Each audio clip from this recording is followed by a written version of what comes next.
한번 따라 하실까요? 올라가는 사람.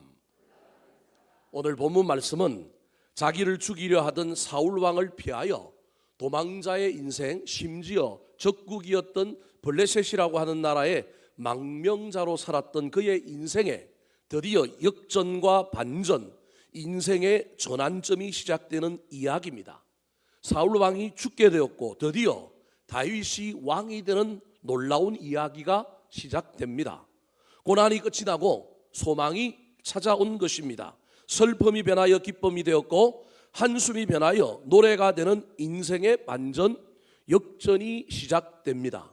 내년에 저와 여러분에게, 우리 가정에서, 우리 자녀들에게, 우리 교회에 이런 역전과 반전과 새로운 역사가 시작되었으면 좋겠습니다. 오늘 본문에서 다윗에게 찾아온 이러한 인생의 역전과 반전, 그리고 그 변화를 가장 극명하게 잘 표현해 주는 단어가 나오는데, 그 단어가 1절, 2절, 3절에 4번이나 반복해서 등장하고 있는 오늘 설교 제목인 올라가다라고 하는 동사입니다. 본문에 나타난 올라가다라고 하는 말은 분명히 지리적인 이동을 표현하는 말입니다. 흔히 우리가 지방에서 서울로 올라올 때 다 올라온다라고 얘기합니다. 심지어 강원도에서도 서울을 갈 때 내려간다고 하지 않고 뭐라고 얘기해요? 올라간다라고 표현합니다.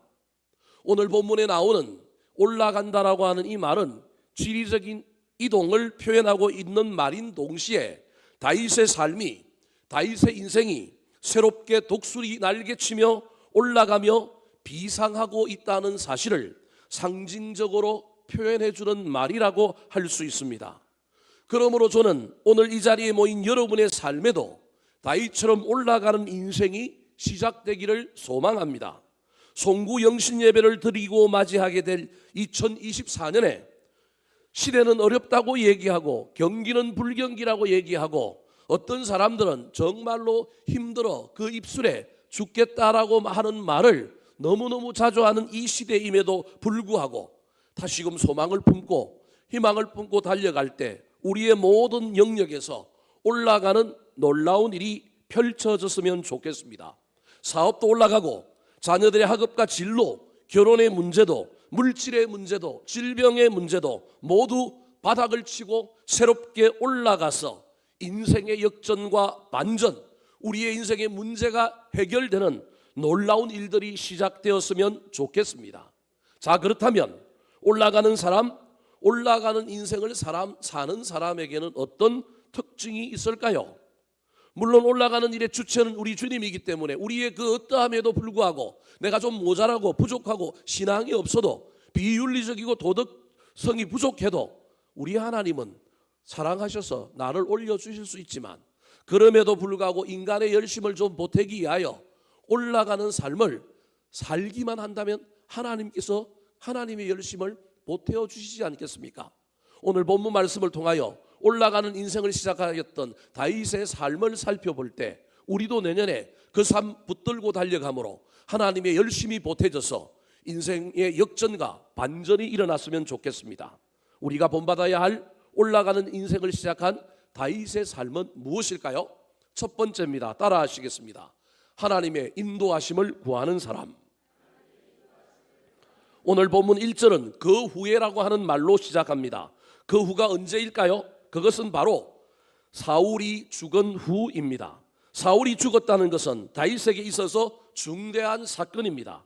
인생에 중대한 변화가 생긴 것입니다. 사랑하는 성도 여러분, 한 해가 바뀌고 인생이 선택의 기로에 서게 되고 인생에 중대한 변화가 생길 때 여러분은 어떤 삶의 태도, 어떤 신앙의 자세를 가지고 있습니까? 우리 그리스도인은 그럴 때마다 하나님께 물어야 합니다. 이 연말에서 새해를 향하여 달려가고 있는 이때 새해가 시작된다고 한다면 그럭저럭 세월에 저와 여러분의 시간을 맡기지 말고 주님의 인도하심을 구하며 물어야 합니다. 하나님, 나는 올해는 어디로 가야 합니까? 우리 처녀 총각들은 어디로 가야 남자를 만나는지 하나님께 한번 물어보시기 바랍니다. 무엇을 해야 합니까? 내 인생에 올해 내가 붙들어야 할 것은 무엇입니까? 여러분, 이런 인생을 하나님이 올려주시지 될 대로 되십시오. 가는데 좋게 해주면 감사하고 안 돼도 뭐 내가 알아서 갈게요. 그러면 어찌 하나님께서 우리를 올려주시겠습니까? 이 한 해의 끝자락에 붙어 서 있는 저와 여러분, 내년을 시작하는 저와 여러분, 반드시 하나님 앞에 물었으면 좋겠습니다. 다윗은 사울이 죽고 자기의 인생의 역전과 변화가 시작되는 그 변화의 기로에 서서 제일 먼저 한 일이 하나님께 묻는 것이었습니다. 1절 말씀 같이 한번 읽어볼까요? 시작. 그 후에 다윗이 여호와께 여쭈 내가 유다 한 성읍으로 올라가리이까 여호와께서 이르시되 올라가라.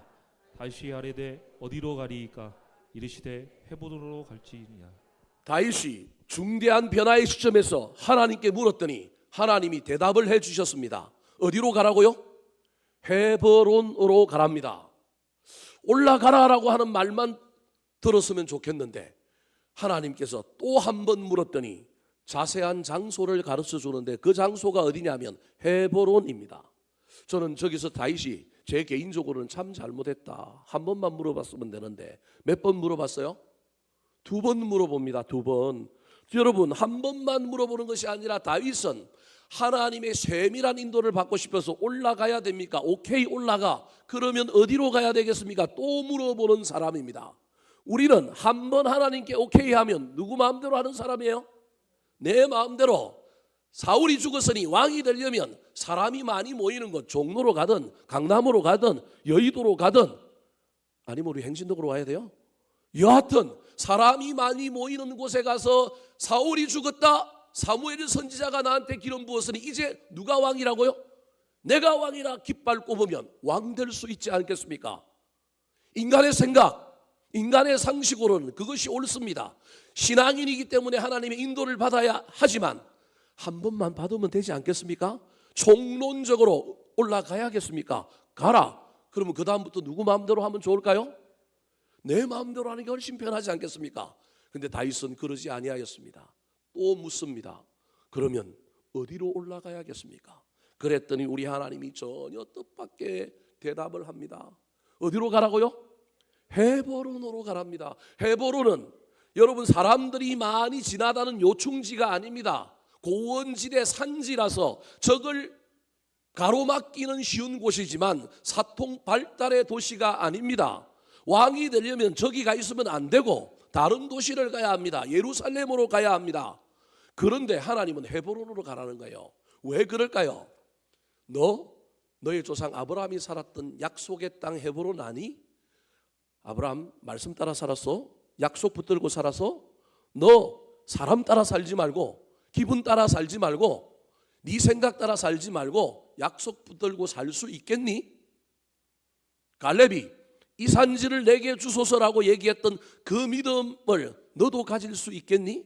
내가 사람들 높여주었더니 정치에서 기독교인의 가치관을 가지고 이 땅에 하나님의 나라를 이루는 데 도움되겠다고 출사했는데 나중에 정치 들어가고 나니까 엉뚱한 짓 하는 기독교인 정치인들이 얼마나 많은지 모릅니다. 올라가라고 해서 가서 자기 마음대로 하면 큰일 납니다. 다윗은 가야 될지 말아야 할지도 하나님께 물었을 뿐만 아니라 어디로 가야 할지 물었는데 원하는 답이 아닌 엉뚱한 곳 헤브론으로 가라고 했지만 순순히 갔습니다. 갔기 때문에 나중에 헤브론에서 왕이 되었을 뿐만 아니라 나중에 어디 가서 왕이 돼요? 예루살렘 가서 왕이 됩니다. 헤브론에서는 12지파 중에 2개 지파의 왕이 되었지만 약속을 붙들고 하나님의 명령에 순종하여 갔더니 여러분 더디 가도 하나님께서는 확실하게 가게 해주는 겁니다. 빨리 가려고 하지 말고 하나님께 물으며 하나님의 인도하심을 따라서 내년에도 갈 때 하나님께서 여러분을 올려주시는 놀라운 일을 경험하는 주인공들이 다 되시기를 우리 구주 예수 그리스도의 이름으로 축원합니다. 두 번째, 내년에 저와 여러분이 올라가는 인생이 되기 위해서는 어떤 신앙의 태도, 삶의 자세를 가져야 할까요? 다윗에게 저와 여러분이 배워야 할 것이 무엇일까요? 따라 하시겠습니다. 더불어 함께 사는 삶을 사는 사람. 2절 말씀 같이 읽어볼까요? 시작. 다윗이 그의 두 아내 이스라엘과 여인 아비노함과 갈렙 사람 나발의 아내였던 아비가일을 데리고 그리로 올라갈 때 자, 드디어 하나님의 명령을 따라 헤브론으로 이사하는 다윗이 광야 도망자의 인생길에 만났던 두 여인, 아히노암이라고 하는 여인과 갈멜 사람 나발의 아내였던 아비가일을 데리고 올라갑니다. 저게 무슨 의미가 있을까요? 저기에 어떤 교훈이 있을까요? 다윗의 본부인은 사울의 두 딸이었던 메갈과 미랍이라고 하는 딸들이 있습니다. 사울이 죽기는 했지만 사울에게는 정치 세력들이 있습니다. 아직도 그를 추종하는 사람들이 있습니다. 정치는 세력이 있어야 합니다. 내년 4월 총선이 어떻게 될지 모르겠지만 3당이 나올지 어디에서 나갔던 사람들이 어떻게 될지는 알 수 없지만 정치하는 사람들은 혼자로는 안 되고 누가 있어야 되느냐면 세력이 있어야 됩니다. 그러면 다윗의 입장에서는 왕이 되는 지름길은 무엇이냐면 그래도 사울이 죽었지만 사울을 따르는 사람들을 전부 자기 표로 만들면 됩니다. 자기 표를 만드는데 가교 역할을 할 수 있는 사람이 누구냐 하면 그의 아내였던 미갈과 메랍입니다. 사울의 첫째 딸 메랍은 모르겠지만 미갈은 누구를 좋아하는 사람이냐 하면 사울을 좋아합니다. 나중에 법궤를 이동할 때도 미갈이 누구 옆에 있느냐 하면 다윗을 좋아합니다. 다윗 옆에 있었습니다. 제가 나이가 드니까 이름이 자꾸 헷갈려요. 이해하고 들으셔요. 네. 그러니 이 미갈이라고 하는 여인에게 잘 보여서 그 미갈을 매개로 하여 사울을 따랐던 모든 신하들과 세력들을 자기 세력으로 흡수하면 다윗이 왕이 되는데 훨씬 쉽습니다. 그러려면 여러분 죄송한 이야기지만 남자들이 흔히 쓰는 수법 중에 어떻게 해야 되느냐 하면 저 두 여인을 데리고 가면 안 됩니다. 여자들끼리 머리끄댕이 붙들고 뭐 할 가능성이 많아요? 싸울 가능성이 많아요. 그거 싸움 말리다가 왕이 되기는커녕 가정사에 치여서 엄청난 손해를 볼 가능성이 많습니다. 이때 머리가 핑핑핑 돌아가는 정치꾼의 머리를 가지고 있는 사람은 아히노암과 아비가일을 불러놓고 눈물을 펑펑펑 흘리면서 사랑은 너희들을 사랑하는데 현실은 이래서 내가 미갈에게 가서 미갈의 도움을 얻어야 되니 내가 왕이 되고 나면 미갈을 발로 뻥 차고 너희들을 데리고 올 테니 너희들이 지금 광야에서 잠시만 내 편의를 봐주고 나를 좀 이해해 주면 안 되겠니? 이거 제 말이 아니에요. 이상한 눈으로 저를 쳐다보는데 제가 그런 사람이 아니에요. 이럴 가능성이 있단 말이에요. 그런데 다윗은 전공법을 선택합니다. 손해를 보더라도 내가 광야에서 고생했던 두 여인을 어찌 버리고 가오리까? 데리고 올라가서 갈등이 일어나도 내가 말리겠다. 이게 지금 저 2절에 나오는 올라가는 인생을 사는 다윗의 아름다운 모습이라는 것입니다. 사랑하는 성도 여러분, 가정이 평안하지 못하면 인생이 힘이 듭니다. 감정의 문제 때문에 살아온 것이 다르고 부딪힌 것이 많기 때문에 여러분 가정사를 제가 잘 모르지만 내년에 여러분의 가정이 평안했으면 좋겠습니다. 벽돌이 무너지고 화목하고 행복했으면 좋겠습니다. 그래서 사업을 하고 신앙생활을 하고 무슨 일을 하더라도 가장 가까이 있는 사람을 동시에 행복하게 만들어주는 신앙인들이 되었으면 좋겠습니다. 가장 가까이 있는 사람 눈물 흘리면서 예수 잘 믿는다? 제가 보기엔 우리 하나님 그 사람 혼낼 겁니다. 예수 암말이 잘 믿으면 뭐예요? 가장 가까이 있는 사람이 눈물을 쏙 빼고 있는데 가까이 있는 사람 더불어 함께 살려고 애를 쓰는 저와 여러분이 되시기 바랍니다. 그때 하나님께서 저와 여러분에게 복을 주실 것입니다. 3절 말씀 같이 한번 읽어볼까요? 시작. 거기서 다윗에게 기름을 부어 유다 족속의 왕으로 삼았더라. 여러분 3절을 한번 앞에 다시 한번 보여주실까요? 3절 앞에 죄송합니다. 2절을 한번 다시 보여주실까요? 3절인데 왜 아까 4절이 나왔어요? 3절. 예, 3절이 없대요. 우리 성경책 보고 한번 읽어볼까요? 3절 같이 읽겠습니다. 시작.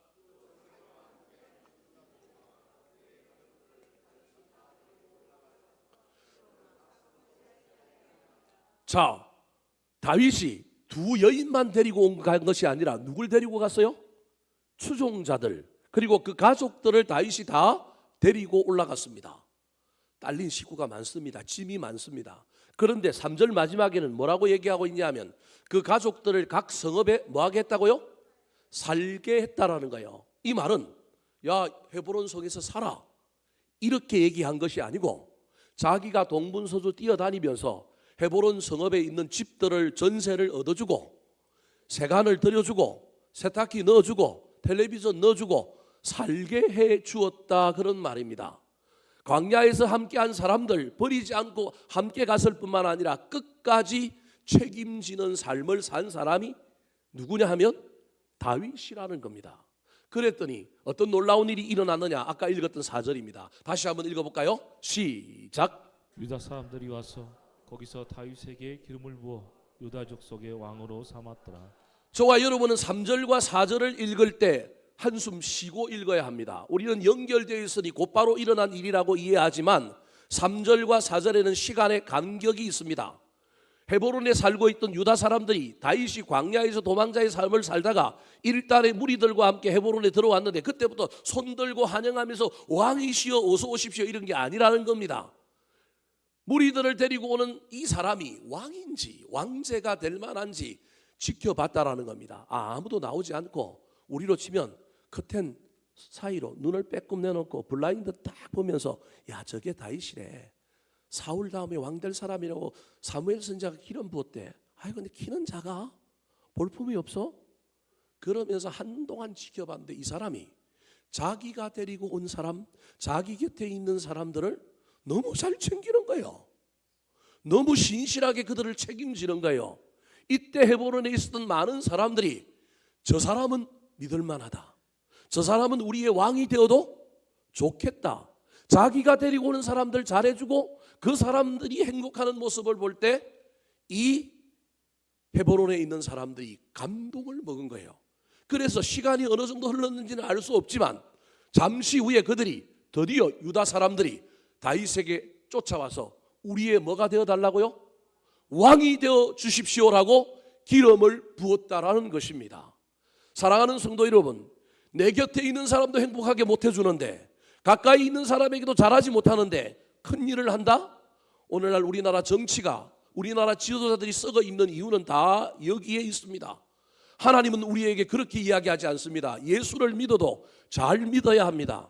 예수 잘 믿은 사람은 겉으로는 예수쟁이척 하고 교회 나가서는 뻔질나게 신앙인처럼 하지만 집에서는 개판이면 안 됩니다.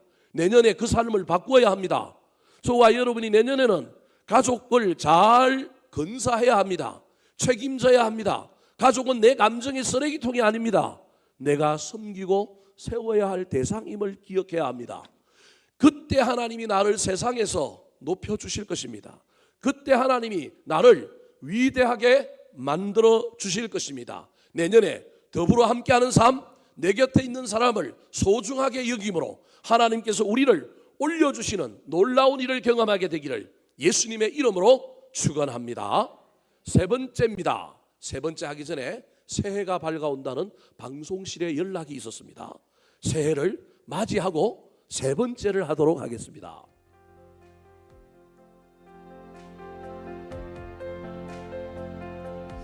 우리 영상을 보다가 12시가 되면 카운트다운을 할 거예요. 숫자가 나올 때 빨리빨리 같이 외쳐야만이 신나게 새해를 향하여 들어갈 수 있습니다.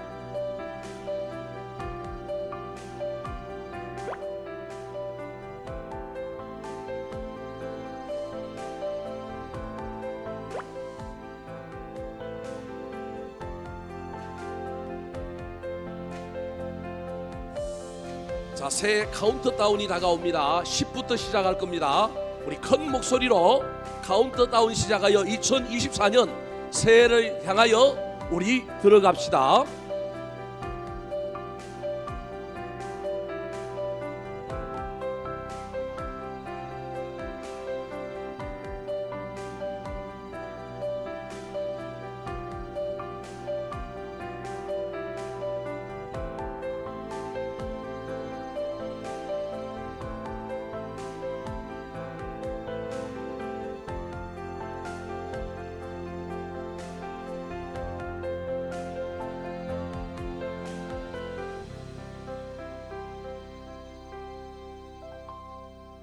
자, 이제 드디어 새해가 밝아옵니다.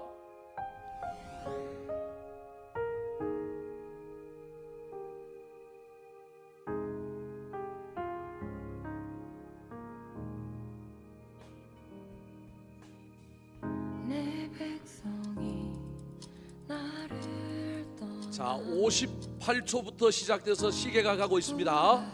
10초부터 남을 때 우리 새해를 향하여 카운트다운 하도록 하겠습니다. 내 백성을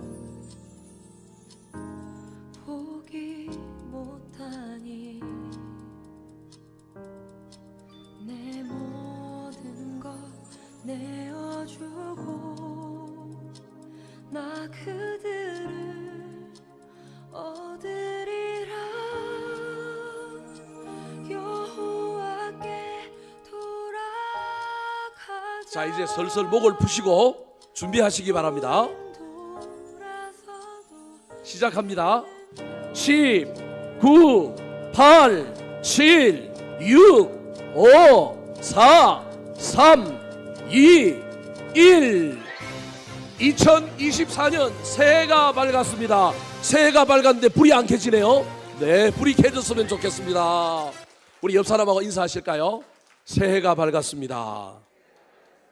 또 한번 인사하실까요? 새해 복 많이 받으십시오. 제가 편들어 드리겠습니다. 제가 편들어 드리겠다고 빨리 얘기하셔요. 제가 편들어 드리겠습니다. 예, 말 안 하신 분들은 안 들어주겠다는 얘기인 줄 알겠습니다. 새해에 여러분들이 하는 일마다 잘 되고 또 우리 주님 안에서 큰 복을 누릴 수 있었으면 좋겠습니다. 다시 설교로 돌아갑니다. 두 가지를 말씀드렸습니다. 올라가는 인생이 되었으면 좋겠는데, 첫 번째로는 하나님의 인도하심을 구하는 사람, 두 번째 가장 가까이 있는 사람에게 잘하는 사람, 특별히 더불어 함께 하는 삶을 사는 사람이 좀 더디 가고 좀 둘러서 가더라도 그 사람들 데리고 가느라고 출세도 늦고 세상에 인정받는 것 느리더라도 하나님은 반드시 가까이 있는 사람에게 잘하는 사람을 높여주실 거라는 겁니다. 마지막입니다. 따라 하실까요? 축복과 포용의 삶을 실천한 사람. 자, 오늘 본문 4절 중간에 보면 왕이 된 다윗에게 어떤 사람들이 찾아옵니다. 사실은 이 중간에 있는 어떤 사람들이라고 하는 단어부터가 절이 바뀌어야 되는데 성경의 장절을 하나님이 바꾼 게 아니라 18세기 프랑스의 인쇄업자가 자기 임의대로 나누다 보니까 절이 잘못 나누어졌어요. 어떤 사람들이 왕이 된 다윗에게 찾아왔습니다. 왜 찾아왔을까요? 자, 그 사람들이 찾아온 이유는 다윗의 원수 사울이 죽었는데 사울의 시체를 끄집어내려서 장사 지내준 사람들이 있다라는 겁니다. 이 사람들을 이 사람들에 대하여 고자질한 사람들이 찾아와서 길르앗 야베스라고 하는 동네에 있는 사람들이 사울의 시체를 장사 지냈습니다. 이렇게 이야기하는 거예요. 이 말은 이렇게 이야기하는 이유는 다윗과 사울은 그 사람 보기에 원수라고 생각한 거예요. 그래서 원수인 사울에게 잘하는 사람은 다윗에게도 원수라고 하는 도식을 가지고 있는 거예요. 그래서 사울의 시체를 장사 지내준 이 길르앗 야베스 사람을 다윗에게 고발하면 다윗이 이 길르앗 야베스 사람들을 미워하고 고발한 우리에게 한 자리를 줄까 하여 남을 고소하고 고발하는 삶을 살고 있는 어떤 사람들이 찾아온 겁니다. 여러분, 우리 그리스도인들은 제발 이 세상의 도식에서 벗어났으면 좋겠습니다. 어떤 사람의 원수가 나에게도 원수일 뿐만 아니라 이 원수 관계를 저와 여러분이 회복시켜야 되는데 그것을 이용하여 덕을 보는 사람. 근데 다윗이 이 고자질을 듣고도 그 사람들이 가지고 있는 생각과 전혀 다른 방식으로 이 문제를 해결합니다. 5절 말씀 같이 한번 읽어볼까요? 시작. 다윗이 길르앗 야베스 사람들에게 전령들을 보내 그들에게 이르되 너희가 너희 주 사울에게 이처럼 은혜를 베풀어 그를 장사하였으니 여호와께서 복을 받을지어다. 고발한 사람들은 다윗이 길르앗 야베스 사람들 죽이거나 벌 줄 알았는데 다윗은 도리어 이 사람들에게 전령을 보내가지고 뭐 해버리냐 하면 축복하는 거예요. 다르게 얘기하면 길르앗 야베스 사람들이 자신들을 밀고 한 사람들 때문에 벌벌벌 떨었을 거란 말이에요. 이제 우리가 죽었다. 근데 이 사람들은 어쩌면 죽음을 각오하고 사울에게 받은 은혜가 많으니 그 은혜를 갚고자 이 일들을 예견한 가운데서 사울의 시체를 장사 지낸 거야. 그란 말이에요. 그런데 이 일이 벌어졌으니 한편으로는 결단했지만 얼마나 두렵겠습니까? 근데 이 두려운 사람들을 다윗이 전령을 보내서 축복해버림으로 말미암아 너희가 은혜를 받았는데 은혜를 아는 사람으로 은혜를 갚았으니 하나님께서 너희에게 뭘 주실 거라고요? 복을 주실 거라.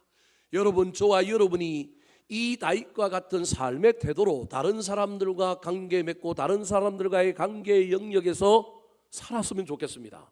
세상은 이런 방식을 가지고 살지 않습니다. 우리는 나에게 잘하느냐 잘 못하느냐를 가지고 있는데 다윗의 관점은 은혜를 알고 있느냐 없느냐, 그것이 꼭 나한테 은혜를 입었느냐가 아니라 은혜를 받았는데 그 은혜를 갚고자 하는 이 사람들은 비록 그 은혜의 방향이 사울이지만 이 방향만 돌리면 이 사람들은 기가 막힌 사람들이지 않겠습니까? 그래서 이들을 축복하고 있는 겁니다. 내부적으로 가까이 있는 사람에게 끝까지 책임을 지는 삶을 살았던 이 다윗이 외부적으로 다른 사람들을 향하여 포용하고 그 다른 사람들을 향하여 축복하고 있는 삶을 살고 있는 겁니다. 여러분, 이 삶이 하나님 닮은 삶이에요. 하나님이 자기 닮은 사람을 높여주지 않겠습니까? 다른 죽어가는 죄를 범한 우리 인간을 위하여 독생자를 주신 그 하나님이 자기의 삶과 같은 삶을 사는 사람, 자기를 흉내내는 사람을 어찌 그냥 내버려 두시겠습니까? 다윗이 지금 그런 삶을 살고 있는 거예요. 반대편에 서 있는 사람, 나를 죽이려고 했던 사울 편을 들었던 사람, 하지만 그들의 마음이 가력하니 그들을 향하여 도리어 축복함으로 안심시켜 주신 거예요.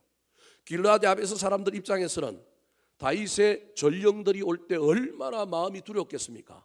아마 이제는 죽었다라고 생각하고 각오하고 있었을 텐데 전령들이 와가지고 그냥 한 방에 그들의 마음에 기쁨을 주잖아요. 너희는 여호와께 뭘 받을지어다? 복을 받을지어다. 심지어 다윗이 뭐라고 그 전령들에게 이야기했을까요? 6절 말씀 같이 읽겠습니다. 시작. 너희가 이 일을 하였으니 이제 여호와께서 은혜와 진리로 너희에게 베푸시기를 원하고 나도 이 선한 일을 너희에게 갚으리니.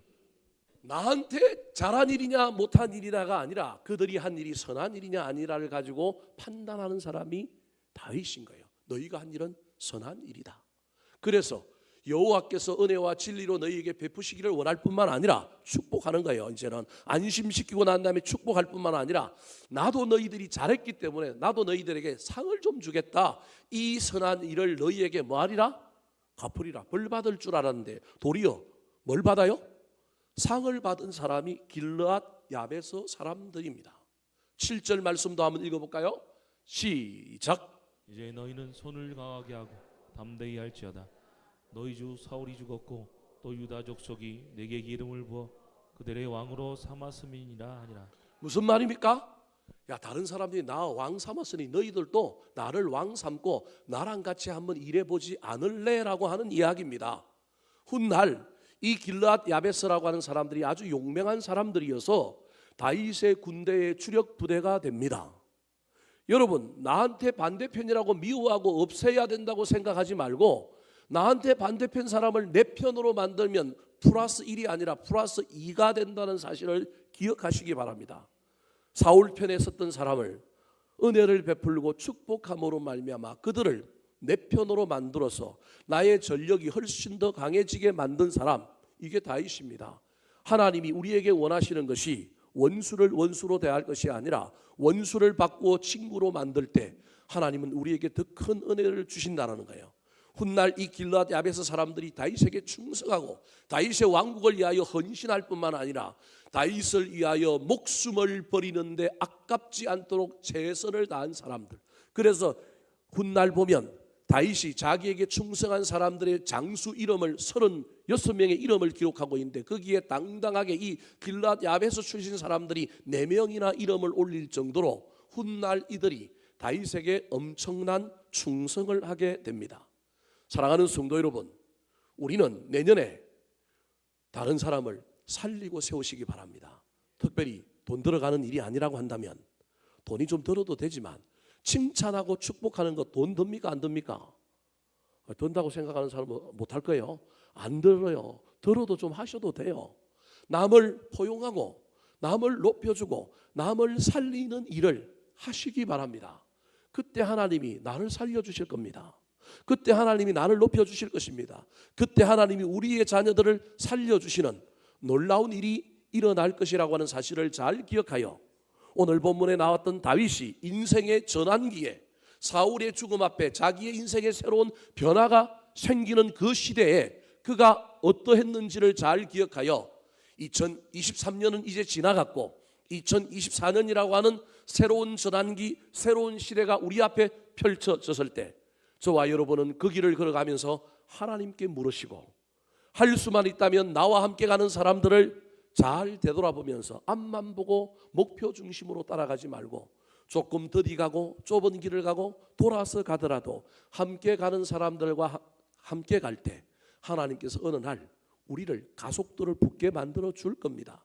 더 나아가서 내가 대외적으로 사람들과 관계 맺고 일하며 나아갈 때 원수라 할지라도 그들에게 좋은 점이 있을 때 단순히 원수의 개념을 넘어서서 나랑 반대편에 있는 사람이라 할지라도 칭찬하고 축복함으로 내 편을 만들 때 하나님께서 그들을 통하여 내 인생에 더 큰 복을 주는 것을 경험하는 저와 여러분 되기를 우리 구주 예수 그리스도의 이름으로 축원합니다. 한번 따라 하실까요? 올라가는 사람, 하나님의 인도하심을 구하는 사람, 더불어 함께하는 삶을 사는 사람, 축복과 포용의 삶을 실천한 사람,